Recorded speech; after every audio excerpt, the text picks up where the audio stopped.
Good afternoon, everybody, and welcome to a meeting of Surrey County Council Cabinet here at Woodhatch on Tuesday, the 23rd of April.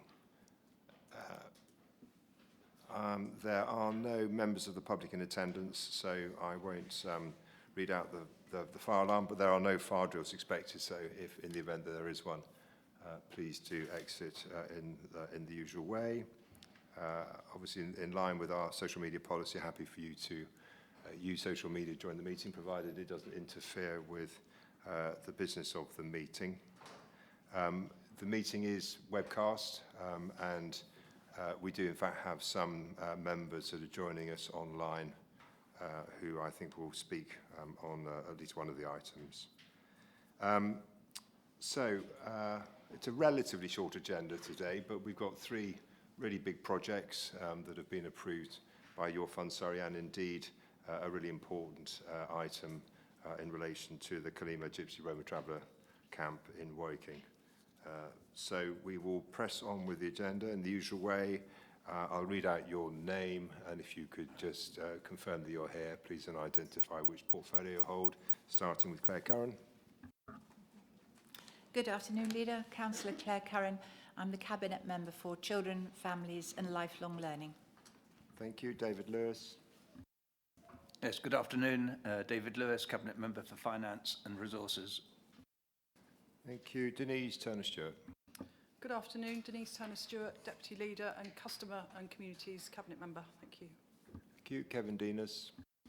Yes, good afternoon. Kevin Denis, Cabinet Member for Fire and Rescue and Resilience. And Mark Newty. I now know what you meant. Yes, a happy St George's Day, everyone. And an unknown fact, we celebrate St George's Day today, but St George never actually stepped foot in England. Did you know that? No? There you go. But I'm Mark Newsey, Cabinet Member for Health, Wellbeing and Public Health. Well, of course, had he stepped foot in Surrey, he would have stayed here, I'm quite sure, in this beautiful county. Marissa Heath. I'm not sure how I follow it on from that. I would just say hello everyone, Marissa Heath, Cabinet Member for Environment. Thank you very much. Matt Furness. Good afternoon. Matt Furness, Cabinet Member for Highways, Transport and Economic Growth. And Maureen Atterwell. Good afternoon, everyone. Maureen Atterwell, Deputy Cabinet Member for Children, Families and Lifelong Learning. Thank you very much. Natalie Bramhall. Good afternoon, Natalie Bramhall, Cabinet Member for Property, Waste and Infrastructure. Thank you. And Paul Deach. Good afternoon, Paul Deach, Deputy Cabinet Member to the Leader of the Council. Thank you. Sinead Mooney. Good afternoon. Sinead Mooney, Cabinet Member for Adult Social Care. Thank you. And finally, Steve Bax. Thank you, Leader. Steve Bax, Deputy Cabinet Member for Highways. Very pleased to be stepping foot in Surrey on this occasion. Thank you. As we all are. So thank you very much. No apologies for absence. So item 2, then, minutes of the previous meeting, which was held on 26th of March 2024. Those minutes have been circulated. Those agreed? Thank you very much. Item 3, declarations of interest. Any member have any interest to declare in relation to the items on this agenda today? Mrs. Curran. Thank you, Leader. Yes, I'd like to declare a non-pecuniary personal interest in item 10 on the agenda. I have family members who are members at Epsom Hockey Club. Thank you very much. We'll note that, but as there's no pecuniary interest, you're more welcome to stay and indeed speak.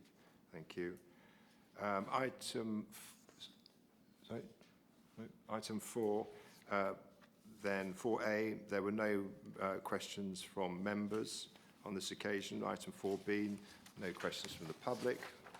4C, there were no petitions. 4D, no representations received on reports to be considered in private.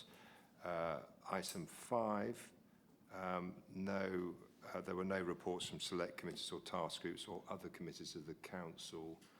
Item 6, then, decisions of the leader or cabinet member. There were 7 decisions to note. I'll just briefly run through those just in case anybody wants to raise anything. So the first decision was in relation to health and social care commissioning from the committees in common jointly with Surrey, Heartlands, Frimley. Mark, was there anything you wanted to raise on that? No, I don't think so, Leader. No, thank you. The second item, there was a mental health investment fund.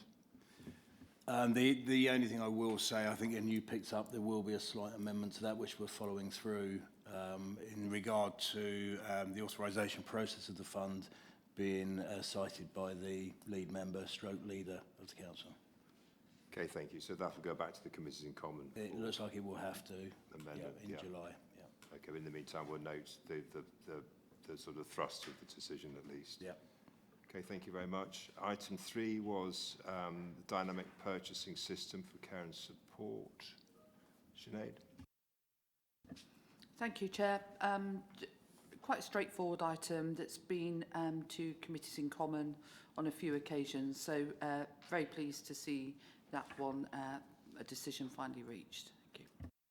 Good, thank you very much. Item 4 was a periodic review of Surrey Choices, a wholly owned company by Surrey County Council, the Strategic Investment Board, but those, because there was some commercial sensitivity, those minutes are exempt. Item 5, your fund Surrey application, the Memorial Hall. Denise? Thank you, Leader. I mean, this is an excellent application which will enable children to use the facilities. They currently have to go over the road because there's lack of legally required segregation, and there's lots of fantastic events that take place there, so it will become a truly all-age facility, and the location is Pease Lake, which is in Guildford, and Bob Hughes and the advisory panel were wholly supportive of this application. Thank you. Excellent, thank you. And the next one is also your fund Surrey application. Again, this was there was a tremendous fundraising effort from Sunbury and Morton Sea Cadets. They attracted funds from the London Marathon Trust, Community Infrastructure Levy and the Heathrow Community Fund, as well as the significant funds that we awarded. Again, a fantastic facility providing sailing, windsurfing, power boating, rock climbing, you name it. And the facility will now be able to have disabled access, changing rooms and showers, to make the facility fully usable. There's a big waiting list for this facility, so it's really, really popular locally. Thank you. Good, excellent. And we have some more successful applications coming up later in the agenda. Sorry, Maureen. Thank you, Leader. I just welcome the report for the Sea Cadets at Walton. It's just across the division, boundary of my division, and many of the young people in my area attend there, and they've come in on leaps and bounds. I mean, I'm always very involved with them, attend all their meetings, very supportive of them, and very pleased to see this presented here today. Excellent, thank you very much. The next decision was of mine actually in relation to the governance and management of the Basingstoke Canal, together with an identical decision taken by Hampshire County Council. Paul Deach, this is in your area. I don't know if you want to make any comments. No, only to say that the proposals have widespread support, cross-party support as well, I would say, from the borough and district members of the previous committee there. So, no, in fully support. Good, and that'll sort of hopefully settle down, and we'll then see some further investment in the canal. But I think it's a definitely positive way forward. Good, thank you very much. I think that brings us to the end of those cabinet member decisions. So that then takes us to item 7, which is the Cabinet Member of the Month, which is our monthly spotlight on one particular area. And today it is Kevin Denis and the Surrey Fire and Rescue Service. Thank you, Kevin. Thank you, Leader. I do not propose to read the update out verbatim, which you'll be pleased to hear, but I'm sure my colleagues have already found this an interesting and insightful document. Surrey Fire and Rescue continue to make progress on Chobham, Lingfield and Reigate fire stations, which will start in September 2024. And following the approval at full council, the training facilities at Ray Park, the state-of-the-art house facility, fire facility, will see works begin in 2025. These investments demonstrate the commitment this administration has placed on keeping people and businesses safe. Following a cause of concern for its risk-based inspection prioritising the highest risks, a recent re-inspection, the cause of concern was removed. Her Majesty's Fire and Rescue Service Inspectorate stated that Surrey had fully reviewed the risk-based inspection programme, has a comprehensive plan and has complete commitment from the service. This is positive feedback, but it is just the start of our journey. Emergency planning has dealt with Storm Henk, which was in January, with flooding more prevalent along the River Thames. The Coroner's Court temporarily being relocated to Woodhatch to dealing with the M25 closures. This has been a busy time for the team.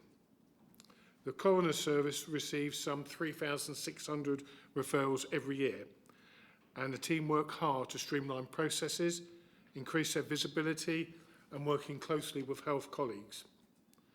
Cases are allocated to a dedicated coroner's officer on average within 1 day. This is leading to a much improved experience for loved ones at what is an extremely difficult and emotive time for them. In January 2023, the Serious Violence Duty was enacted to identify where violence occurs, causes, and prepare a strategy to prevent and reduce violence in Surrey. The priority areas are leadership, evidence, connections, and focus.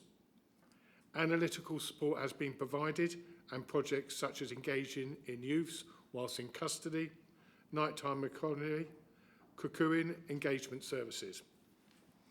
In the current financial year, funding has been allocated to a serious violence programme manager, funding to target unhealthy behaviours during the nighttime economy, and working with children in custody and knife crime prevention work. Additional to this work, areas focused on violence against women and girls and domestic abuse services, which are now in place to support these areas. The team are looking at our partnership structure and governance with the aim of completing a strategic needs assessment and strategy for hate crime and cohesion. There has also been a review on adolescent pathways and how this is being structured, and looking at child exploitation and identifying hotspot areas where there is a vulnerability to exploitation. Finally, counter-terrorism. The UK threat level remains substantial, meaning an attack is likely. The CT policing network, there are working on 800 investigations nationally, and since March 2017, counter-terrorism policing and UK intelligence services have disrupted 39 late-stage attacks. So this obviously is one of our main focus within the team. There are monthly meetings of the Channel Panel, which provides early intervention and diversion for individuals at risk. There is a new definition of extremism which applies to groups that promote ideology based on violence, hatred and intolerance. So I think across all of my portfolio, it's an exceptionally busy time. Thank you, Leader. Thank you very much, Kevin. Could I just clarify on the prevent counter-terrorism, which is presumably a primary responsibility of the police, is that our involvement through the local resilience forum, or why does the Fire and Rescue Service have a substantial involvement in that? Because it comes under the community safety umbrella, and we obviously have a statutory responsibility to deal with prevent. It's not just solely a police. So we are engaged in meetings with the police and with the community safety partners and within the prevent and channel meetings. So we have a statutory responsibility. Okay, thank you. Did I see, I thought I saw a hand go up. I missed it. No, I think, Kevin, you are getting off quite lightly. So I think the hand was ready for a round of applause, but that's never mind. Yes, forgotten that. No, well, thank you very much. I mean, I know that there's all sorts of other activity that the service is also working on, but I think the removal of the cause of concern, which I think we felt probably was we didn't deserve in the first place. So it's good to have got that clarification from the Fire Rescue Service, and obviously from the last inspection report, all of the recommendations there are being worked on, and I'm sure will be completed before the team return. But I think it's always interesting to see with fire and rescue just the breadth of the work that you do. It isn't just about sending fire engines out.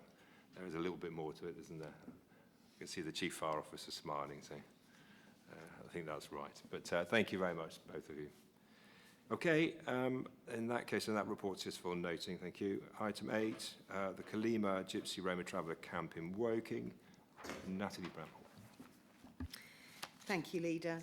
This report requests Cabinet to approve funding from the capital maintenance budget. As funding is commercially sensitive, I will cover this off in the part 2 of the report. We will renew 15 utility blocks, which is 7 double units and 1 single unit, as well as services, civils and drainage at Kalima Gypsy Roma Traveller Camp in Woking. The existing blocks are in poor condition, near the end of their useful life. We will provide new units, plus improve site infrastructure, roads, paths and utilities. There are around currently 100 adults and children on this site. Cabinet are also asked to approve procurement of appropriate supply chain partners to deliver design, build and fit out. The Executive Director for EIG and the Director for Land and Property are authorised to award contracts up to plus minus 10% the budgetary tolerance level.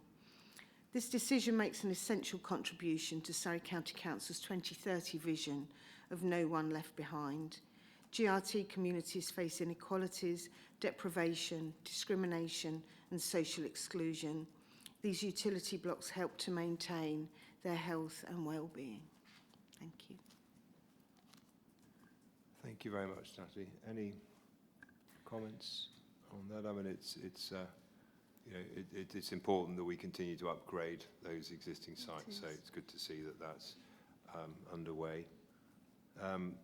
There are 4 recommendations to approve the capital funding to renew 15 utility blocks and undertake associated drainage and civil works at the Kalima GRT camp in Woking.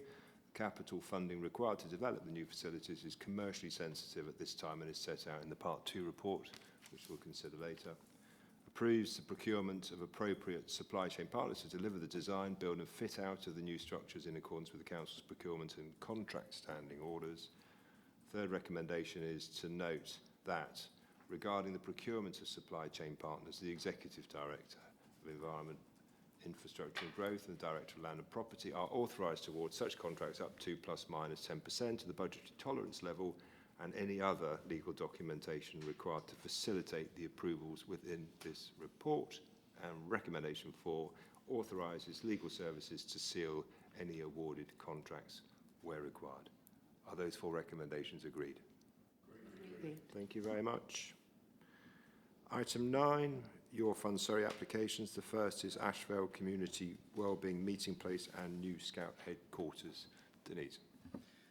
Thank you, Leader. So this is, as you say, Ashvale Scout Group, first Ashvale Scout Group Community Wellbeing Meeting Place and new headquarters. They're seeking £606,443, which is 92% of the total project. Ashvale Scouts fundraised the balance to turn an end-of-life 1960s prefabricated concrete scout hut into a modern community hub. This is next to a key neighbourhood, which is Ash Wharf, and the land is freehold owned by the Scout Group. So extra capacity will be provided and there will be a focus on the youth and the elderly. There are many isolated people in the vicinity and it's very much the vision of the Scout Group to bring the age groups together. There's lack of capacity at a local church and a chapel. This funding will provide an energy efficient building, a new outside area, bicycle storage and will tackle social issues, promote friendship, address loneliness and support well-being. I have to say the first Ashvale Scout Group demonstrated their deep connections and links within the community and it was a really enjoyable presentation which was fully supported by the advisory panel and I believe we have Carla Mawson present who wants to comment as divisional member on the application. Thank you. Thank you, Denise. Yeah. Good afternoon, Carla. Good afternoon, Leader. That's it. Excellent. I think you were just going to say a few words in support of the application. I am indeed. I don't want to repeat what Denise has said, but I did prepare a few words. I will be very brief.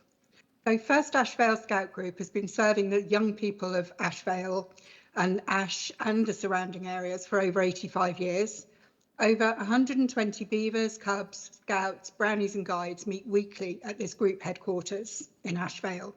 It's probably the biggest youth group in our area and is accessible and inclusive to all. The existing prefabricated building is definitely at the end of its life. It has many potential problems that could make it unusable and risk the future of this youth group. The condition is terrible. It has its roof is concrete asbestos and the wooden floor is constantly lifting. In addition, there are several large cracks in the structure. So what's been proposed is a new energy efficient and sustainable building in the heart of our community, which not only will help the Scouts, but as Denise has said, it will help us assist in tackling the deprivation in our area of Ash Wharf. It will meet social needs by allowing its use by various clubs and organisations and hobbies and interest groups during the day, whilst still ensuring continuation of the provision of the Scouting experience for our next generation. There's been incredible support from all in our local community who see this new building as a local space for meetings, coffee mornings, self-help sessions, and endless opportunities to improve the lives of many. We're all very grateful for the support that we've received from the council thus far and the help in hopefully bringing it to fruition. Thank you. Thank you very much, Carla. I'm just going to hand back to Denise. Oh. Or not. Thank you so much, Carla. I mean, we did, as you say, we did have a very impressive presentation from the group. I mean, it was quite emotional, actually, discussing the issues locally. And as you say, they had many photographs of the condition of the building currently, which showed that there was an absolute, brilliant case made for this funding, which will make such a difference locally. And I'm really grateful to you for coming along and giving your local perspective as well. So thank you very much. Thank you for the opportunity. Thank you, Carla. And Paul Deach. Yeah, it's only just to say that, my division actually neighbours Ash Vale. And there are members of the community that I represent that benefit from the services. I think it's a really good, strong a bid that's been put in terms of the multi-use and everything else. So I just wanted to support Carla on everything that she said there, and you, Denise, and hope that the Cabinet approves it. Thank you. Good, thank you very much. Anybody else wish to speak? Otherwise, the recommendation to Cabinet is to agree to fund project CF259 for the full amount requested of £606,443, comprised of £606,443 of capital funding towards the development of the new building, outside area and bicycle storage, to be paid in staged payments on evidence of spend, and then to include 5% to be held by Surrey County Council until final evidence is provided of income and expenditure, evaluation and completion, such as building control sign-off. Is that agreed? Agreed. Excellent. Thank you very much. And thank you, Carla, for joining us. So we'll move to item 10 then. The three items are all from your fund, Surrey. So Denise, the second one is Epsom Sports Club. Thank you. Thank you, Leader. So Epsom Sports Club are seeking £1 million, which is 44% of the total cost. They've had a tremendous fundraising effort. They've got another 200,000 to be raised. They've raised 944,000 already. The total project cost is £2,144,472. So I think they've done absolutely brilliantly. They will be providing a home for cricket, football, hockey and other sports. The fields were restored, so they've put in considerable effort to bring all of these fields back into use, and it will provide community clubs, which are much needed. Again, this is located adjacent to a key neighbourhood. They're currently operating out of porta cabins, so you can imagine how restrictive those facilities are. Elderly people, disabled people can't use the facilities at all, and they've only got very basic toilets and changing facilities. So the new clubhouse will provide disabled access and provision for the elderly. They aim to provide menopause support, music and movement for the elderly, art classes, bridge club, croquet, tennis lessons for children with special needs. There really is a very impressive range of that they intend to provide. The car parking to cater for the disabled people for sports events, and to access the all-weather pitch and floodlit facilities, which again provides a range of activities for all ages. So this is really around maximising the fantastic facilities that they have, but they've been making do for some time. So to have adequate shelter and catering facilities to support the grounds is much needed. Again, this was fully supported by the advisory panel, and Stephen McCormack, I don't think he's a divisional member, I think he might be the adjacent divisional member, he's lent his support. Had a note from John Beckett to say that he may attend online, but if he hasn't, he has indicated his support as well. So again, excellent support locally for this fantastic facility, and I know Claire's family are users of the club as well. Thank you. Thank you, Denise. I can't see John is on the call at the moment. Any other comments? I mean, I think all three of these schemes actually are fantastic in that they are kind of multi-use, multi-purpose, which is exactly kind of what we want to achieve for all age, for all sorts of activities. So, seeing as none of you are reading out the recommendations, I will. So, the recommendation is to agree to fund project CF235. The full amount requested £1 million, comprised of £1 million of capital funding towards the development of the pavilion, to be paid in stage payments on evidence of spend, and to include 5% to be held by Surrey County Council until final evidence is provided of income and expenditure, evaluation and completion, such as building control sign-off. Is that agreed? Agreed. Thank you very much. And then still with you, Denise. Thank you, Leader. So this application is for the Link Community Hub in Hazelmere. The funding will renovate a building adjacent to a church to increase accessibility and flexibility. The total project cost is £2,126,722. The Link are seeking £1 million, which is 47% of the project costs. There have been significant SIL contributions, Hazelmere Fund, the town and parish councils. There's been a lot of contributions towards this because the absolute recognition of the need locally is to enable local affordable counselling services to expand, which again are much needed locally. The income generation from the downstairs will support the charitable counselling, so again they will be able to have an income stream to make this sustainable, and the location is close to a social housing area which will benefit from the additional provision, and we did have testimonies from residents locally who would be struggling to afford transport to access these services. The site will provide citizens advice, crossways counselling, there's a Ukraine support group, a clothing bank, free community meals, mental health support, English lessons for refugees, youth support, hearing loss support groups, social prescribing, mental and physical health support. So you can see the range of activities. This adjustment includes moving a chimney basically, but moving that chimney can actually enable several rooms to be created to give that privacy, and because some of the issues that are discussed are quite sensitive, so it's absolutely adapting the building to be a much needed community asset locally. Again, this was fully supported by the advisory panel. It was quite a moving presentation, and I hope we are able to agree this today. That the divisional member is John Rabini, and he's in support as well. Thank you.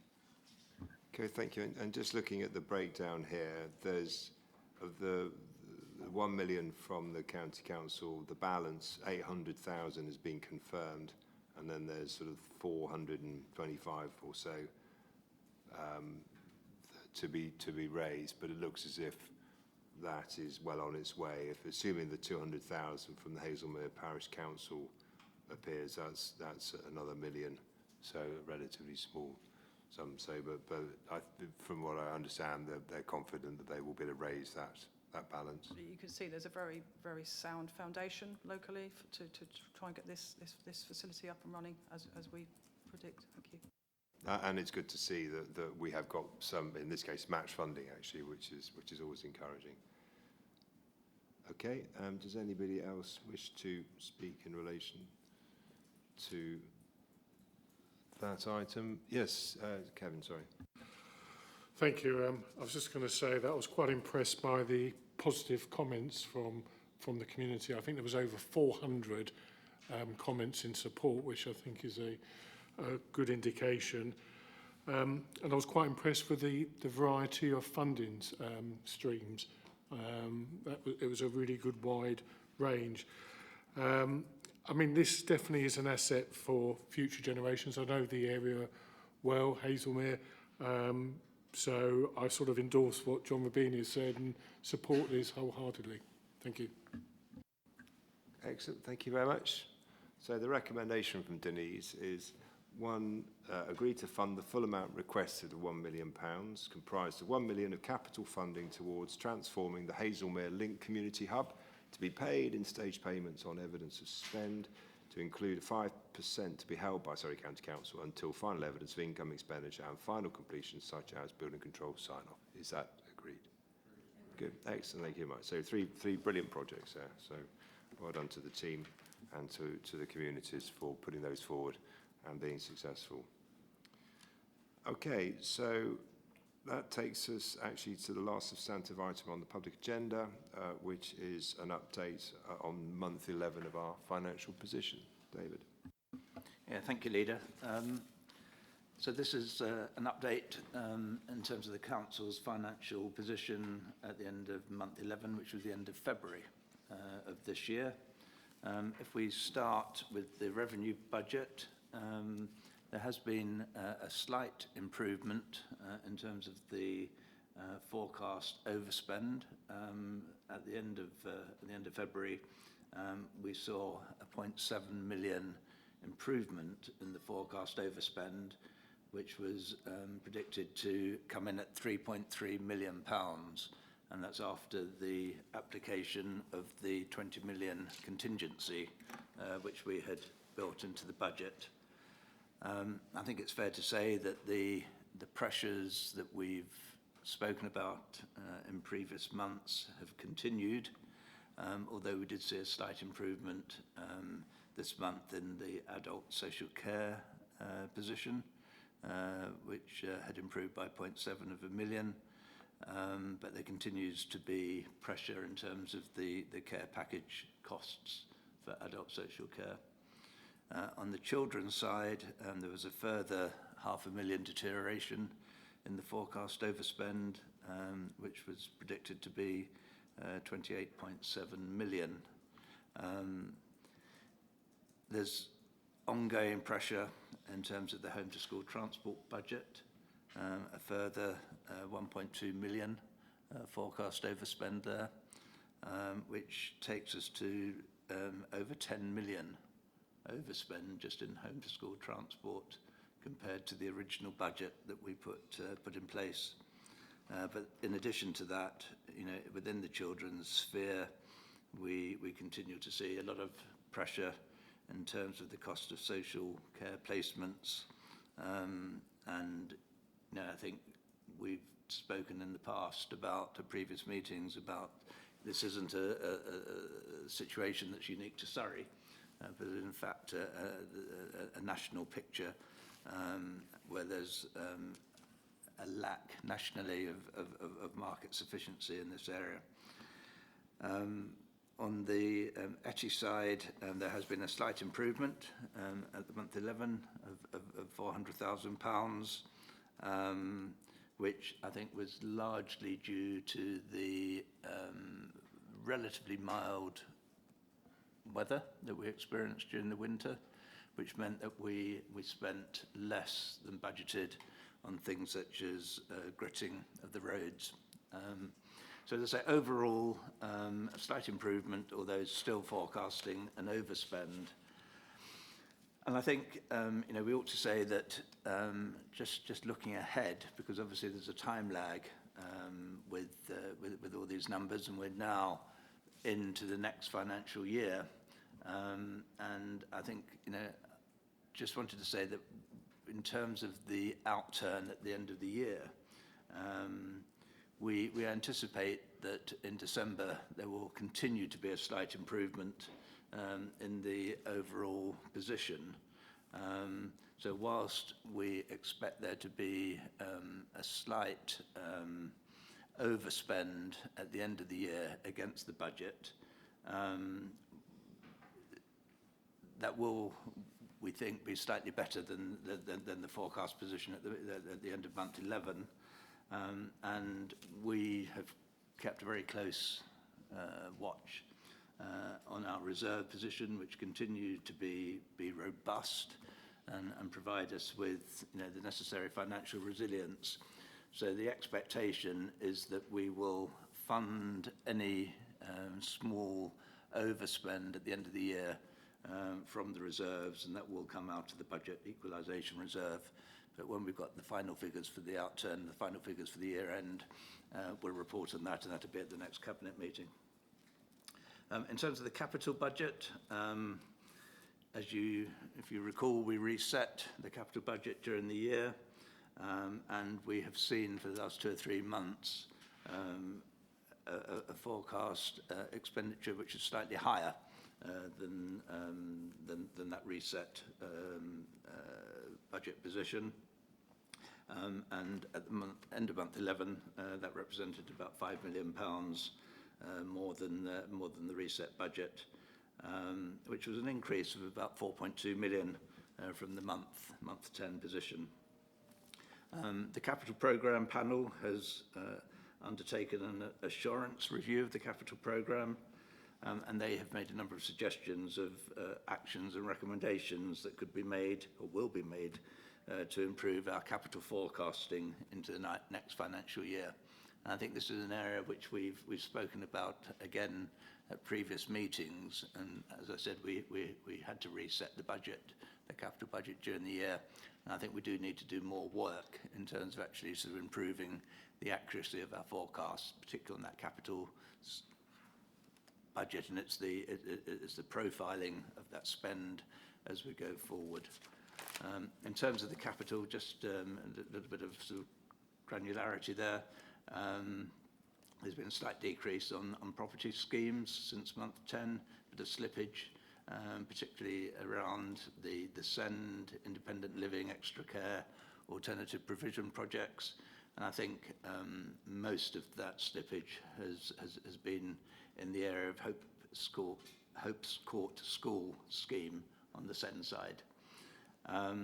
In terms of infrastructure, there was a slight overspend against the budget, which represented, as I say, about 4 million, just over 4 million increase over the month 10 position, but 2.6 million of that came from government grant, which had been unbudgeted. And I think there's been a slight slippage also in terms of from the capital point of view of the acquisition of the low emission buses, and some slippage relating to the A320 work. So I think that sort of basically sort of summarises the key items from a capital point of view. And I think the message overall is that we, as we know, have been operating within a very, very difficult scenario, backdrop from a financial point of view, with high levels of inflation during the year and increasing levels of demand. And I think that the numbers that we're seeing and the position that we're seeing reflect the huge amount of work that has taken place on the revenue side to try and ensure that we remain within the agreed budgets. And when you think that the overall budget is over 1.1 billion net, if we end up at the end of the year within 2 or 3 million overspend, it's a very small percentage of the total budget. And I think, whilst one doesn't want to be complacent, I think, everyone, officers, and the whole council have done a good job to get to that position. But we'll know more about that when we look at the position next month. So I think that's probably all there is to say at this stage, Leader. Thank you. Thank you, David. I think, I would just reinforce a couple of those points. One is that, on the basis that the overspend will be no more than this month at 3.3, it should be less than that. As a total percentage of our budget, accepting we've had to use a contingency fund of 20 million this year, but that 23 million, whatever it is against a really, really challenging background in terms of inflation and increase in demand in all of our key services. So it is a science, budgeting, but it also is, there's a bit of art in there as well. So I think to come within effectively this year. 2 or 3 million of that budget is very good news. And I make that point partly because of the wider public sector and the particularly local government and we're seeing the pressures that other councils are under. We are, you know, the budget is tightly run.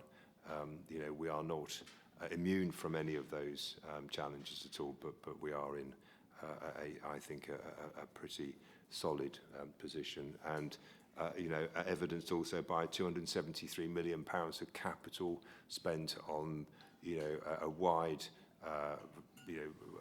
spread of different projects. But we are pushing on hard with our, particularly in relation to creating more spaces for children with additional needs.